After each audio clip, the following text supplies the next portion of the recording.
संवारवाना, ये सारी चीजें जो है पहले से ही तय है।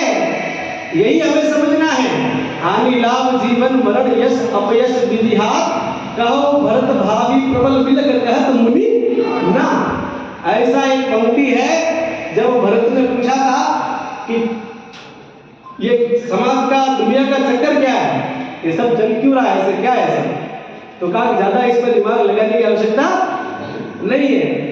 हमें भगवान ने सर्वश्रेष्ठ कृति मनुष्य तन दे दिया है।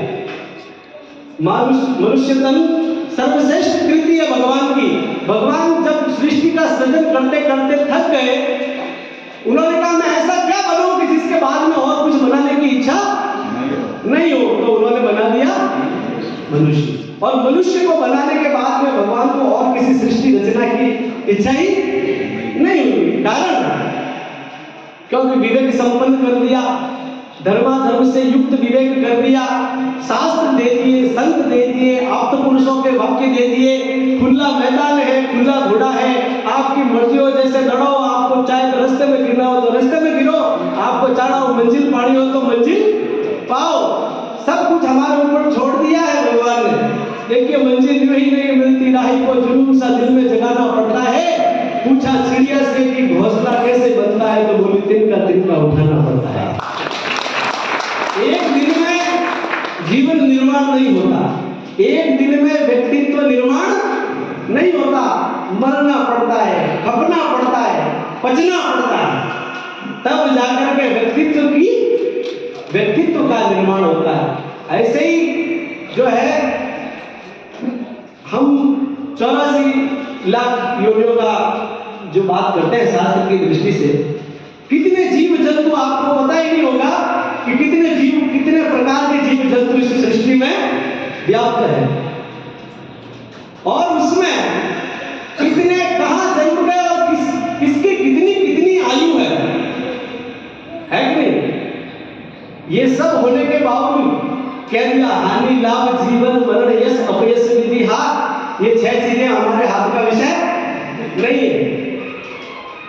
जाही विधि राखे राम ताई विधि रही है। माइक चलावे तो भी बोलिए और नहीं चलावे तो भी बोलिए, लाइट हो तो भी बोलिए, नहीं हो तो भी बोलिए, यही जीवन है। ये क्या है? जीवन है। ये मैं उदाहरण दे रहा हूं, कोई मनोविनोद का विषय नहीं है।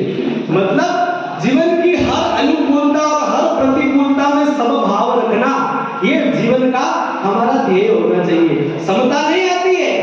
तुल्य निंदा स्तुति मौनी संतुष्टो ये केनचित अनिकेतः स्थिर मतिर भक्तिमान में प्रियो नरः। जो निंदा स्तुति में एक सरीका बना ले, जो हानि लाभ में एक सरीका बना ले, जो क्रोध और धैर्य को भली भांति समझ करके अपने जीवन की पटरी पे अपने जीवन की ट्रेन को दौड़ा सके, ऐसा यदि हम कर पाए तो आप समझ लीजिए कि हमारा जीवन ये ऐसा हम लोगों को अनुभव होना चाहिए। हमारे हृदय में ऐसा नहीं होना चाहिए कि नहीं हमारी भ्रिकुटी तन जाए, हमें कुछ अच्छा न लगे। कर्पात्री जी महाराज ने एक बार कहा था, धर्म सम्राट कर्पात्री जी महाराज का मैं वचन बोल रहा हूं, उन्होंने कहा था कि इस संसार में किसी भी कालखंड में किसी भी स्थान पर किसी भी व्यक्ति के साथ कहीं भी कुछ भी गलत नहीं होता। इस बात को आप बहुत ध्यान से समझिए। इस संसार में किसी भी कालखंड में किसी भी व्यक्ति के साथ कहीं भी कुछ भी गलत नहीं होता। लेकिन एक बात पक्की है, जिसके आगे भगवान भी कहते हैं मैं कुछ कर्म प्रधान विश्व करी राखा, जो जस करे सो तस फल चाखा। कर्मणि एव अधिकारस्तु मा फलेषु कदाचन। आज जो हमारे द्वारा बीजारोपण किया गया है और उसका हम यदि अच्छे से संरक्षण करते हैं तो निश्चित ही समझिए 4 साल बाद में वो वृक्ष होने ही वाला है। हमें स्वल्पमप्यस्य धर्मस्य त्रायते महतो भया, महाभारत का ये श्लोक है, उसमें लिखा गया है स्वल्पमप्यस्य